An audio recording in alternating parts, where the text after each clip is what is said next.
Hi Flosstube, it is Sam from Stitch Again Sam here on Instagram and YouTube. Welcome back, or welcome if you're new. Today is Sunday, May 30th, 2021. This is video number 4 for me. And yeah, it's been about 3 weeks again, which seems to be my usual rotation of time since I have done my last video. Uh-oh. Somebody beeped their horn. That's just his like little baby bark. I don't think it's going to turn into the big bark. Okay, we're just going to continue on through that. Okay, because this is already the second time I've done this because I ran out of storage and didn't realize it stopped taping on the last one. So here we go. I'm going to try to maybe make it a little quicker because I got wordy. All right, quick. We're not off to a great start. Okay, quick, like what's up with you, sort of updating things. We've had a lot going on in the last 3 weeks. So I'm going to do this like bullet point style. We had Mother's Day in there, which was a great Mother's Day because I actually got to spend it with my mother and grandmother. So that was nice. The tax deadline passed, which was also great. Very happy about that. My mom and I went shopping at our one of our local needlework store, the one that's closer to her house, the day after the tax deadline because I had that day off. So that was fun. Let's see. My youngest daughter had her first horse show. I call that the one where the horses were a little bit wacky. I think they're getting used to being like out and about in groups also maybe. And they just all seemed a little... yeah, I don't know any other word to say it, but wackier than normal. So it was definitely one with the like breathe a sigh of relief when my daughter was off her horse and everybody from our barn was like, well, I mean, everybody was safe. I didn't want anybody to get hurt, but sometimes it's, you know, you're putting your kid on top of a 1,000-pound plus animal that has a mind of its own. So sometimes it's unnerving. And then we had prom. So that same evening, my oldest daughter had prom. And I have mentioned before, she has Rett syndrome, which I had a viewer on, I think my last video that commented that she also has a sister with Rett syndrome. So rare as it may be, I always end up finding people that do understand. And so this is her, like technically it is her senior year. She will still continue at school in our district next year, but socially she's doing all of the things so that she can do them with her class. And because it becomes a little bit more unknown, like when we're going to pull her out, like, so this is the for sure opportunity that she has to do things like prom, and graduation will be coming this week. So she'll be doing that. So that was fun. And all reports were that she had a really good time. So that was great. We planned our vacation. We were debating kind of lately about like, what are we going to do? And are we going to go on vacation? Where are we going to go? Are we going to be okay flying? Are we going to drive? Blah, blah, blah. So we just bit the bullet and made plans. So I'm very much looking forward to that. I will mention a little bit more about that later too.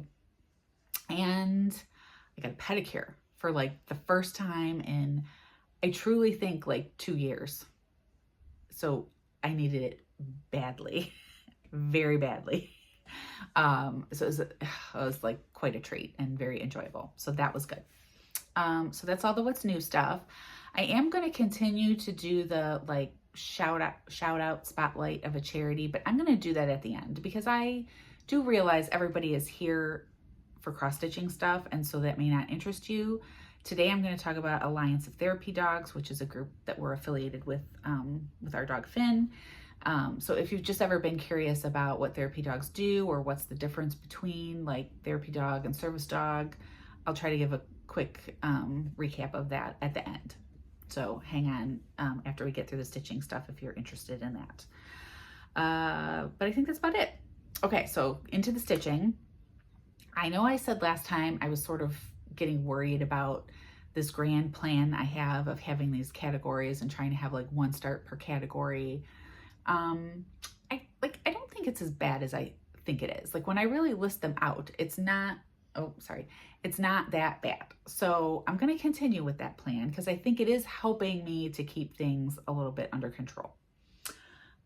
So we're going to go through my projects in that way. If you're new, like, you'll catch on. It's not that complicated or anything. But yeah, so that's what we're going to do. So we're going to start with my legacy piece, which means it's just like my oldest thing. And that is, it's a Dimensions kit, Christmas on the Beach. I've shown that one before. And here's where I am at. Pardon the thread. Last time I had a few rows done of this sky over on this side, but I'm focusing on getting like this side of it done, because there's, quite honestly, there's just a lot of like large swatches of color. A lot of it is half stitching. So like it's going pretty quick. So now we got all the sky done and we're into the ocean part now. So I'm going to try to get as much of this side done as I can in May, which is pretty much done, in June. And then come July, this center part obviously is like the Christmas tree section. And so we'll get Christmassy in July, right? And I will work on the tree part in July. So I think that I have at least a remote possible chance of getting this thing done before Christmas this year. Maybe. We'll see. It's a goal. So that is that one.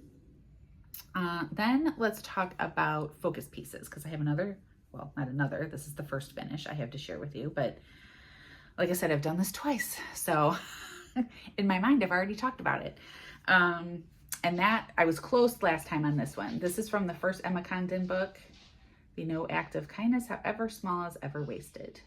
So I finished that one up, which, I mean, this stitched pretty quickly. So it wasn't too bad. And so now I just need to figure out how I want to frame that. It was a fun one. I liked it. That makes me more excited to do more of her patterns that are like the word art type things, because they look impressive, but I do feel like they stitch up relatively quick. So that one is done. I haven't started anything new yet, but I will probably this week. I haven't quite yet decided what that is going to be, so it'll be a surprise for next time. So, okay, that takes care of focus. Okay, now I'm going to talk about mini just in size, like smaller, easy to finish projects. I originally had this as part of like the seasonal group that I was trying to split into bigger projects and smaller projects, because that is what most of them are, is kind of seasonal. But I have found some things that wouldn't really be seasonal. So I'm just going to call this category the minis and whatever. And I stitch them on Monday. I have Mini Monday. I always pick up like whatever that is and work on it. Oh, I have a big thread I didn't cut. So I have a finish for this one, and that is Country Cottage Needleworks Beach House. Now, if you know this pattern, you're like, you're not done yet, but I am, because that's all I'm going to do.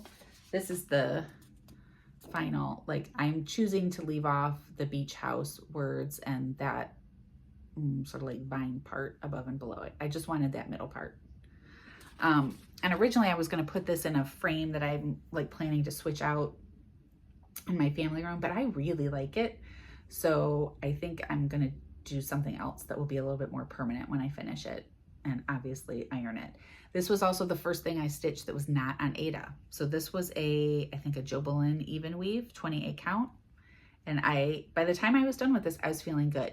Now I messed up the counting because this tree is not supposed to be in front of the house, and it is a little bit.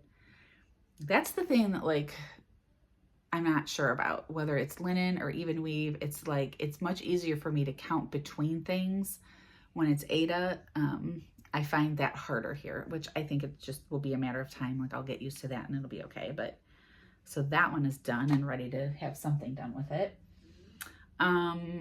Okay, so the minis that I'm working on now are the time window pieces from Crochet A Go-Go on Etsy. So right now there's 2 patterns that each have 4 months in them, and they put them in these windows, thus time window. So that is actually May through August windows, and then that is the January through April windows. So what I decided to do as my Stitch Mania plan was to start all of these in May. So I did. And most of them, what I did was just whatever, like I think okay, so these are on linen. I did them on the called for linen, which was a 32 count Belfast linen, I think. And so I think what will be easier for me to get, this is a good practice of like working in between small like motifs or items or whatever in a pattern. So what I thought might be easier is if I just did the start somewhere on the left-hand side and work my way over and like pick things as they like get close to attaching. So I just did, there's always like the month is on there, the number of days in the month, there's a little house, some kind of animal, on each one. So I just did all the, anything that was on the left-hand side, right? So I got August started, April, February. I know this is not very exciting. Okay, so those are the 3 that were months.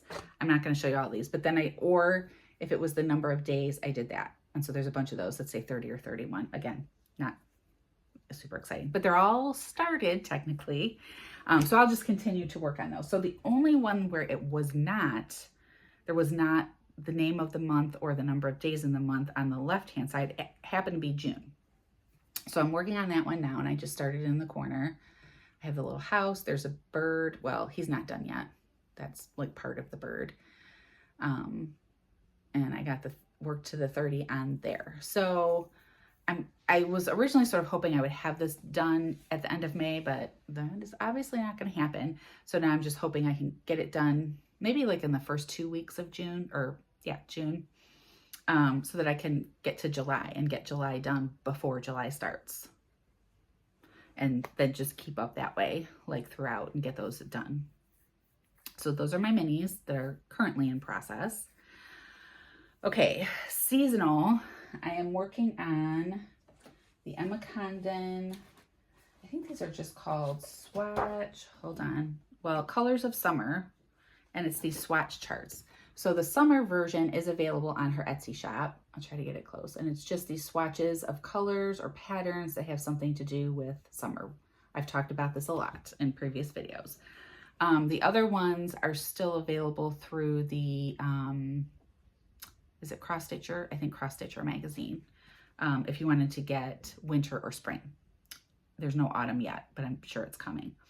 So I have started on this one, and it's going to look kind of crazy because what I'm doing is I'm like starting all these squares. So they're sort of like all over the place, but I'm doing one thread, well, except for these 2 that I did finish, but one thread of a color in each square just to get them all like laid out in the grid fashion that they go in. Because what I'm going to try to do is take this is one I think I'm going to take with me on vacation. And I'm like, if I have it all laid out, it'll be really easy to like stitch, especially there's quite a few ones that are just solid colors, like not half, but maybe like a third of them are just solid colors, that if I could do all of those while I'm on vacation, if it's just, I'm in the airport and I don't want to mess around with having a pattern out that I have to follow, I can just be like, okay, here's the thread for this square, 18 by 18, get her done. Like, so I thought this would be a good one to take along with me. A little scary because it's white, but I think it'll be fine. So that is that one that is seasonal. Oh, I might start, so someone is doing, oh, I'm not going to remember now who is doing it. Oh, the ice cream truck. Great. Okay. Ice cream, anyone? I don't know if you could hear that or not, but the ice cream truck is going by. Okay. Someone is starting a SAL of the Satsuma Street, the 4 seasonal samplers that she has, and I finished the summer one. I am itching hard to start the autumn one. So I might start that one before the next time you see me. And it won't be before I have that one done. So it will be a little bit of a cheat, but whatever. So I'll mention that as maybe a coming soon item. And I do also want to mention, I had shown, that might have been in my second video, these little Mickey Mouse head ornaments that my mom was going to make because she's getting into cross stitch now, which is very fun. And she finished them. There were 3. They're done. I'm going to see her tomorrow. I'm going to try to get some pictures of those to share. I'll post them on my Instagram account. so that you guys can see them, but I'm very proud of her for persevering because it wasn't the easiest starting them, but by the time she got done, she was done and she's very happy. She bought a new pattern when we went shopping for some Halloween themed things, which are really cool. So I'm going to use that pattern when she is done with it. And so far, no bad reports. Those are going very well. And like, I was a little nervous with the one she started with because I was like, oh, it's like a candelabra. So it's got lots of like kind of detail to it, but she's totally got it. It'll be great. So that's a mom update. Okay, now let's talk about SALs. That's my last category. So I have another finish, and I finished the Homely Houseplants version 2 from Stitchonomy. Yeah, Stitchonomy. Very, very happy with this. I love it. So I got to figure out correctly how I want to finish this. But I'm going to tell you, I think I learned some things about Sam and SALs and like what I want to do with these going forward, because I don't think I am a person. Okay, so like I think in my mind there's like 3 different kinds of SALs. There's like the mystery ones where you don't know what you're getting, and that was what this was. Like you didn't even see a blurred out version of it. You had no idea, other than the fact that it was going to be like a companion to the first one, which was really why I decided to do it. And then things are released every so often. Parts are released and you do it, right? And then there's sort of the like, hey, here's a pattern, here's the final thing, and we're going to kind of divide it up into these parts to get it done over a certain amount of time. And then there's just the like, hey, we're going to all start this thing. Have at it. Do whatever you want, right? I think I'm like the middle one is my sweet spot as far as SALs go. And the only reason that I don't think I will do another one, even if I see a pattern I like, I think I'll wait until the whole thing is done and out and see what it looks like, because I'm kind of nervous about like putting a lot of work into something and then there being some part along the way that I just go, oh, well, I don't really like that. And I'm not afraid to change things up, but like, I only have so much talent to like rechart something, you know. I don't really want to spend a lot of time on that. Like the draw of this to me is done for me, and I can just like make it. And so what I will tell you is when we got to the part on this one, that was this yucca plant, I didn't love it. And the part I liked the big mama plant. What I didn't like were these little baby plants. And if you've seen finished versions of these, you may be looking at mine going, yours look weird. And you're right, because I did end up changing them a little bit. And like as charted, okay, I'm trying to figure out how to hold this. These little like leaves, I guess, were like straight up and down, like by the time they got to the top. And it's not wrong, because I Googled yucca plant. Because first of all, I was like, that's not yucca plant. Like to me, here in Ohio, we have, and it's just different versions, I guess, right? We have yucca plants that you like plant in the ground. They have no like trunk like that. It's a plant with a similar shaped leaf, and then it gets this like white stalk in the middle, or like a stalk in the middle with like these white flowers on it. That's one version of a yucca plant. This is another. So I learned that.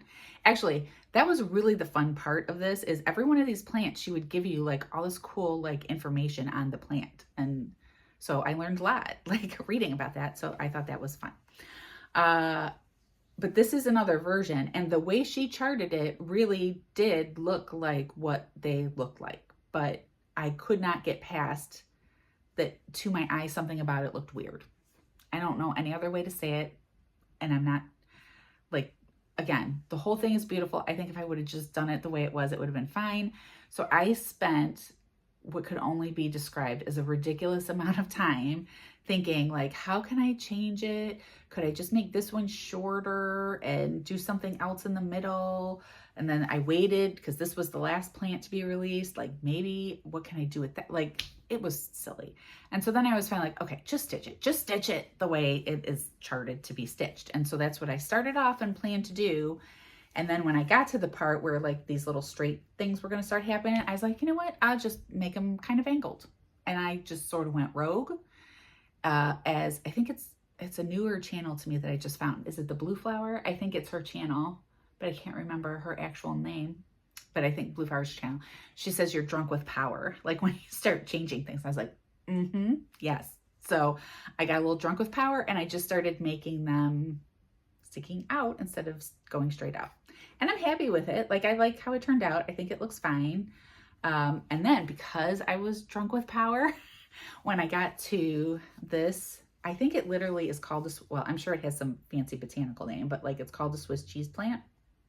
When I got to this part, it was originally charted. It had these little like diamond shaped things that like almost connected it to this one. And I'm like, wait, so you're telling me this big giant plant is hanging from this little plant?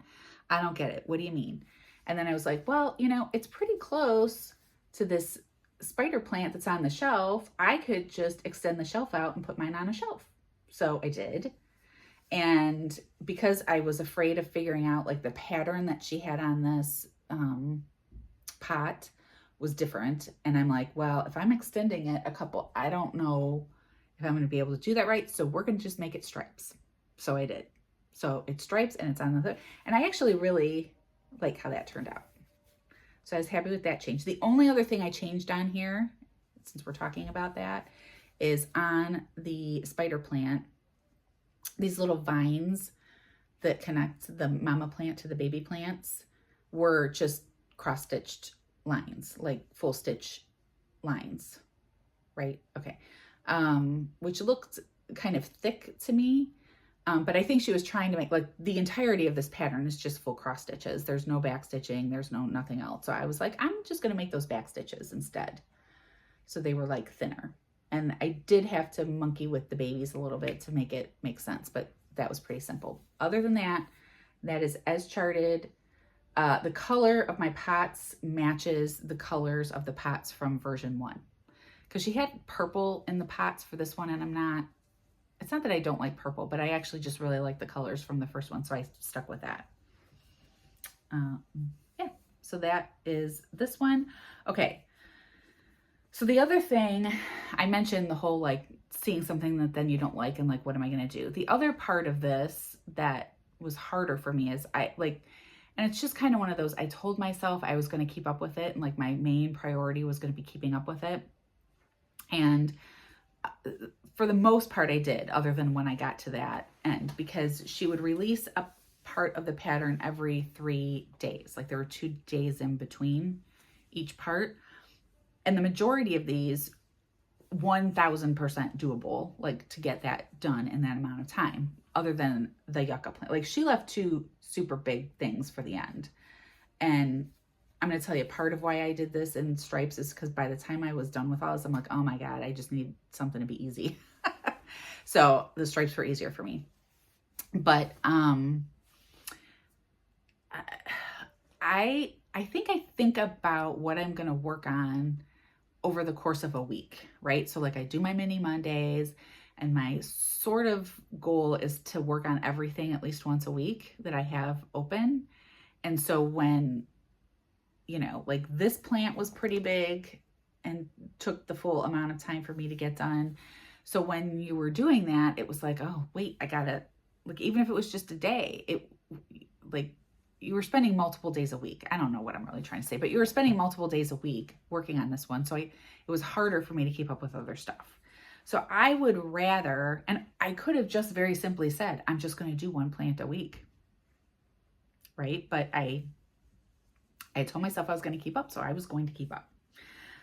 So I think I would prefer things that are kind of the, like you're getting 1 thing a week that really won't take you more than like a day or 2 to get done. So I don't know that I will do things quite that way again.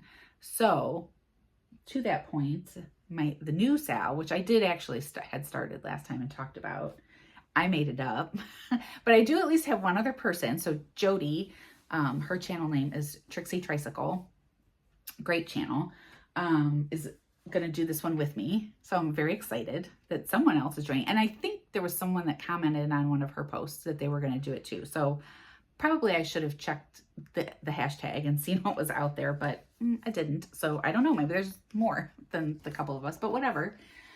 So I am working on, this is from the Cross Stitch for the Earth newer book, and it is this, again, the patterns aren't named, but I'm calling it Seasonal Earth Sampler. Uh-oh, wait. I'll put it down in the comments. I think I just called it the Seasonal Earth SAL for the hashtag, but I'll put it down there.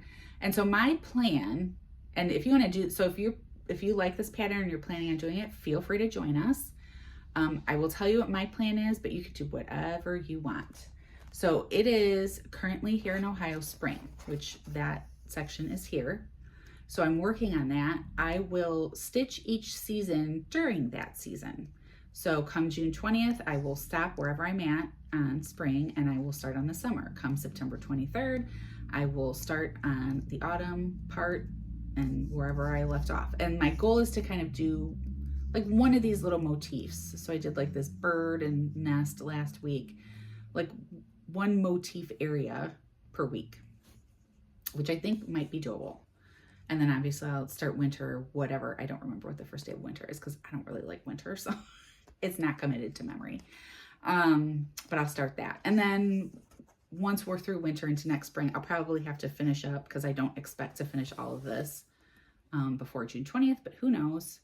But anything I need to go back and finish, I can go back and finish, but hopefully I can finish this, what is really a pretty big and daunting piece to me anyway. Like I know compared to some things it's not, but to me it is. I hope that I can finish that in about a year's time and that would make me happy. So where I am right now, sorry, this one's still in the hoop, is here. I'm doing this on 16 count white Aida. I had the bunny and the daffodils done last time, so I did this little ladybug and the bird and her nest with this, like, look at that little baby bird. It's cute.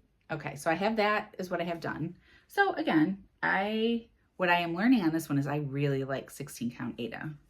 That's like a good sweet spot for me. But again, that I think taking a big pattern and putting it into small chunks that I can do each week is much more my like cup of tea in the SAL category. So it's probably what I will continue to do. Okay. So a couple purchases. Let's share those from the trip with Mom. Okay. First one I will show you because like everybody pretty much who doesn't have this one yet, Stitchy Stars. I am going to do this one a little bit differently whenever I get around to doing it. Because this is the, like, I would love to quilt. I have a friend who quilts and she makes beautiful quilts. And I might try some project bags maybe at some point. But, like, I don't think making a full-size quilt is, like, ever going to happen for me. So, like, to me, this is the closest thing I can get to actually making a quilt. But what I think I'm going to do instead is pick 4 and do, like, a 2x2 square with the 4 instead of this whole 7 across thing. And then Kimberly Jolly, I think it was her, was talking about, she's stitching this like as it's supposed to be. But she talked about doing it again, but in Christmas colors. And so I was like, oh, I could take like the 3 that I didn't stitch and repeat 1 and then do another 4 square thing in Christmas colors. And if I'm not entirely sick of it after doing that, I could do another one in fall colors and pick like my favorite 4 to stitch, right? So I'm thinking, yeah, something like that with this one is going to be a little bit different than what it is, how it's laid out there for me. And then I also got my first Mill Hill kit. So this was a stitched sample in the store. And so I saw it and was like, oh, that's really cute. So I got it. I'm not nervous about the stitching on the perforated paper part because I've kind of done something like that before, but I have never done any beading. So that will be new. I'm going to have to find some, I mean, they give you instructions. It seems pretty simple, but it also seems like it wouldn't hurt me to check and find some videos about the beading process before I start. And I also will tell you, when I looked at this sample in the store, I was like, I kind of feel like you could just stitch where those beads are and not put the beads there, and it would also be fine. So I could end up not including all of the beads if I don't like doing that. And I think it'll still be good. But so we got that. And I got this, let's see. This is an Erica Michaels Needle Art Designs Walk on the Beach. So this is going to be my project that I'm going to take with me to start when we go on vacation. And I love it. The saying is nothing soothes the soul like a walk on the beach, and so true. So when we go on a beach vacation, my favorite part of the trip, well, okay, except for the ice cream store that we go to about every night, is I wake up much earlier than everyone else in my family. So I am up before the sun comes up. And so I'll just kind of lounge in bed for a while. And then as soon as there's a hint of sunlight, I leave the room. Our hotel that we stay in is right on the beach. I walk down to the beach and I walk. And like truly soothing is the best word to describe it. I love it. I love getting up and doing that every morning. I look for shells. We go to Clearwater, so like you don't usually find like amazing shells, but I have found some good ones. I think especially if you're out there earlier, I might try to venture. We stay at the very far south end of that beach, but I know our hotel has bikes that you can use. So I'm thinking about getting a bike and biking up closer to the northern side of the beach, where I think it's a little less crowded normally, and seeing if I can what's happening up there as far as shells, and seeing what I can find. So I don't know, we'll see. But what I thought about doing, okay, so the only part of this, well, okay, first of all, the called for fabric for this says it's a 40 count silk gauze. I don't even know what that is. Don't get anybody get mad, but I'm going to just do this on Ada. Because I'm taking it on vacation. I want it to be easy to see, easy for me to do. So, that's what I'm going to do. Not that. So it's going to be quite a bit bigger than what this one ended up being, I think, but that's okay. And I'm going to try to get the called for flosses though, because there's some variegation in there that I like. And I also, specifically this part that is like this checkerboard that says on the beach. I think I'm going to just use the lighter color and just, make sure I'm using something with some variegation in it and just stitch it solid instead of these checks, because I don't love the checks. And I think that maybe when I look at it from a design perspective, maybe that was intended to break up. There's some empty space above the word beach where on the isn't, like here. So what I think I might try to do is, if I do it just variegated in there, and if I think that looks blank, I am going to purposely pick up a couple very small, like you can always find a bajillion, like tiny little shells on the beach. So pick up a couple that would fit in that spot, and then drill, like I have a tiny little ceramic drill a tiny little hole in there and attach them in that space. So it's like a true like keepsake of the vacation.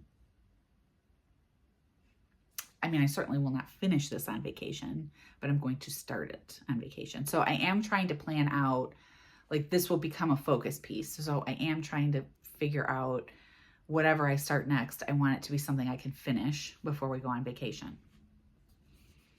Still trying to keep up with that plan, Samantha, still trying. Okay, so that was that one that I was very excited to find. And then probably my favorite, this was another, so like I'm a sucker for the, like if it's a sample in the store and I can see it done, I'm like, ooh, I want to make that one. And my mom actually saw this first because they had the pillow out as a sample, and she's like, you need to do this one. And I was like, oh yes, I do. This is a Scarlet House, and it's just called There's Probably, because there's a dog and a cat version, but I'll be doing the dog. There's probably dog hair on this. Yes, I have an 80-pound lab. He's laying right over there. And oh my God, there's always hair everywhere, but in May, it is like next level hair. So there is nothing in this house that does not have dog hair on it. Truer words. So I might try to do it as a pillow. Here's the thing. Okay, so like there's a couple people that I watch, like Michelle McGraw. That woman makes some adorable pillows. And there's something about the way she says the word pillow and the word dough bowl that is like, I don't know. It like is weirdly joyful to me. Like I love it when she says those. Do you have words like that? That like there's people that say words in a certain way that you like love the way it sounds when they say it. Okay, that's getting weird. We're gonna stop talking about that now. She makes really cute pillows. So I'm getting tempted to try making some pillows. And then I just actually was watching a video from Hands On Design. Oh gosh, what's her name? Sorry, I'm blanking out. And I think that was an older video, but she was talking about making pillows and she did some really cute embellishing and stuff on her pillows that was cute.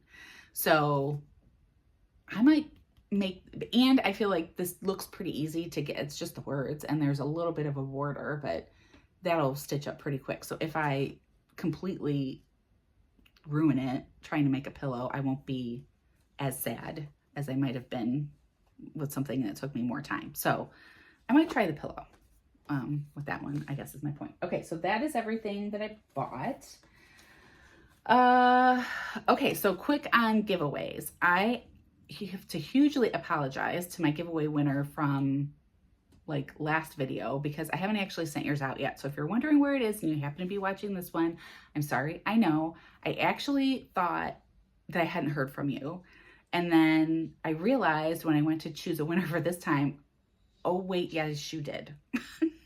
So I will absolutely get your die cut things out in the mail to you this week for sure. But this week's prize was this dark green, sorry, zipping, this dark green fabric that I ordered on Amazon, but you got extra pieces that I don't need, so I will share them. And I intend at some point, this is also a contender for the next focus piece, but probably not this one. But this is also from the Cross Stitch for the Earth book, and it calls for that dark green fabric. And I think it'll fit on there okay. So the winner of that fabric, so you at least have that part of it, is GWiz65. So GWiz65, I will comment on your comment, but if you want to email me or message me on Instagram and get me your address, I will get that out to you this week. Okay, that's all the stitching. Okay, so if all you're here for is stitching, you can go. I'm going to spend just a quick couple minutes talking about Alliance of Therapy Dogs next. So this is an organization that there are lots of therapy dog organizations out there. Everyone has their own rules, their own testing requirements, all of that stuff. We really got involved with this one because the trainer that we were using otherwise was a tester for them. And so that's just kind of how it worked out. Quickly, like the difference between a service dog and a therapy dog. A service dog is a highly trained dog that is they're performing services for a specific person, and trained to do things for that person. So think guiding eye dogs, like that kind of thing, right? Therapy dogs are there for, you think of them as visiting in hospitals, nursing homes, things like that, schools, all that.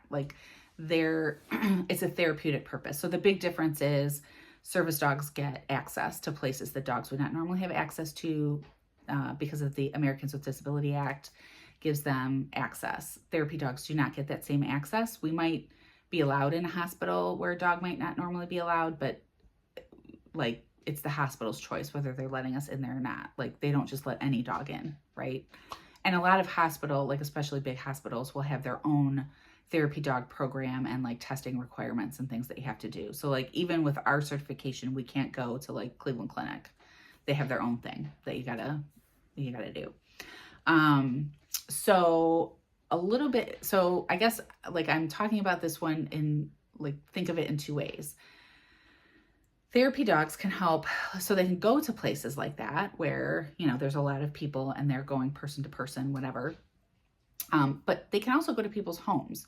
So if you know someone who is, just maybe they're alone more than they should be and you're not close enough to visit, or you don't have, you want them to have some contact with people, especially now as things are opening up again. I know I've seen requests come through our group for people that are specifically looking for a team to go and visit a person in their home. We haven't done that yet because none of them have really been very close, like location wise, for us to be able to do it. But that's an option. So like think about either places that you are involved with or people that you would know that might want that, and know that like, hey, that might be a possibility of something for this group or this person. If you have a dog that you think might be a good candidate for a therapy dog, I can at least tell you a little bit about our experience of testing and getting the certification. There's not a class specifically that you have to take, but we did do like a 4-day class that just taught you about like, there are rules that you have to follow both for the safety of the people you're visiting and the safety of your dog. So, you know, you're mostly learning that and some good, just other, like skills for your dog to have that'll make visiting a little bit easier. There is, at the end of that, we did a handling test, and that involved things like the tester had to be able to touch your dog like all over, touch their ears, touch their paws, touch their tail. And, you know, they can't like kind of freak out about that because you never know where people are going to touch your dog when you're doing this. So they have to be okay with that. You had to loose leash walk at different speeds. So like you had to walk very slowly, normal pace, fast pace walking. She had to like go by like once she ran by. So think, you know, you're in maybe a hospital setting and a staff member has to run by. Like your dog can't like lunge, like really overtly lunge at them. And then she walked by with like a walker, or she might, like, she knew our dog would be okay with a wheelchair because our daughter's in a wheelchair, but so she did a walker, you know, again, just so that they're not like responding poorly to something that they're not used to. And then you had to do like greeting. So, you know, sometimes there are people that don't like dogs and don't want a visit with a dog. So you can't just go into a situation assuming everybody's going to love your dog as much as you do. So, you know, you have to ask. And if they say no, you just move on, and your dog has to be okay with moving on and not like trying to get to that person. And if they do approach, if they say yes and you do approach, they can't like jump up on them, right? Because that wouldn't be good. So you basically had to get through all of that. And once you did that, then you had to do 3 test visits. And we did them at a nursing home here. It was great. Like, I loved it. And she usually would have a couple dogs. My hardest thing is my dog gets very excited about other dogs. And so most of my work as part of her team was keeping him like distracted from the other dogs. So, you know, your dog does not have to be perfect to do this. I think like I even waited longer than I probably could have to do it because I was like, oh, I don't think he's good enough to like do this yet. They don't have to be perfect.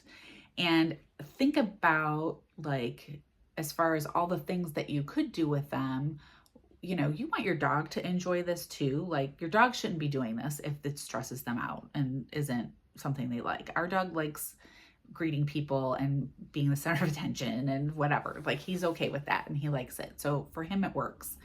So do take that into account too.